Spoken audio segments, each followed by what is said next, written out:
असम चुनाव से पहले बीजेपी दोहरे मोर्चे पर घिर गई है। एक तरफ कांग्रेस ने इस बार सत्ता परिवर्तन को लेकर मोर्चा खोला हुआ है, तो दूसरी तरफ पार्टी में बगावत की चिंगारी सुलग गई है।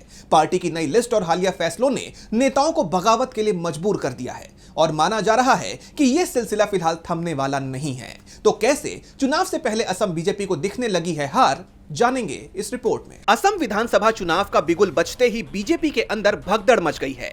पार्टी ने चुनाव के लिए अपने 88 उम्मीदवारों की पहली लिस्ट जारी की और उधर उसे झटके लगने शुरू हो गए। सियासी गलियारों में सबसे ज्यादा चर्चा गौरव गोगोई की उस चुनौती की है जिसमें उन्होंने सीएम हिमंता बिस्वा शर्मा को जोरहाट से लड़ने को कहा था।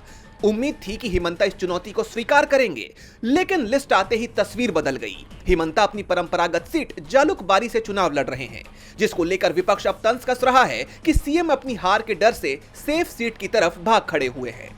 वहीं दूसरी तरफ 25 दिन पहले आए पूर्व कांग्रेस अध्यक्ष भूपेन बोरा और महज 24 घंटे पहले आए सांसद प्रद्युत बोरदोलाई को टिकट दे दिया गया है। बोरदोलाई को दिसपुर से उम्मीदवार बनाने के लिए बीजेपी ने अपने मौजूदा विधायक अतुल बोरा का पत्ता साफ कर दिया और इसका नतीजा भी तुरंत सामने आ गया। अतुल बोरा बगावत पर उतर आए। उन्होंने साफ कह दिया कि वो निर्दलीय लड़ेंगे या फिर कांग्रेस की मदद करेंगे।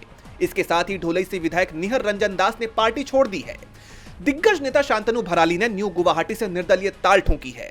उनका कहना है कि असम बीजेपी को अब पूर्व कांग्रेसी चला रहे हैं। राजनीतिक जानकार दावा कर रहे हैं कि बीजेपी में बगावत का ये सिलसिला अभी जारी रहेगा, यानी बीजेपी के लिए अब दो चुनौतियां खड़ी हो गई हैं।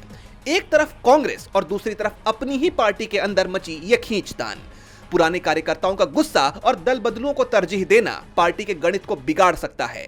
अगर ये बगावत नहीं थमी तो चुनाव नतीजों में बीजेपी को बड़ा खामियाजा भुगतना पड़ सकता है, जिसका सीधा फायदा कांग्रेस को मिलता दिखेगा, ये तय माना जा रहा है।